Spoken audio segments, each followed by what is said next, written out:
Umuwi agad si Mateo galing sa lamay nang hindi dumadaan sa pagpag. Para sa kanya ay luma at walang kwentang pamahiin lamang ito.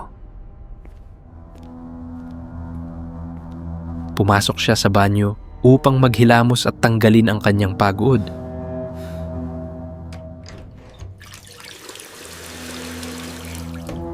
Habang nakapikit at nagsasabon, ay biglang namatay ang ilaw. Naramdaman niya ang malamig na hangin sa kanyang batok.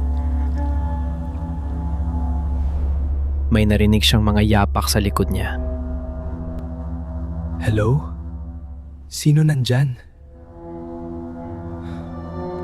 Binuksan niya ang tubig upang magbanlaw ng mabilis sa takot.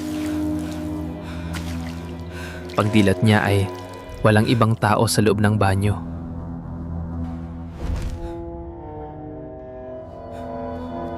Tumingin siya sa salamin at nakahinga ng maluwag.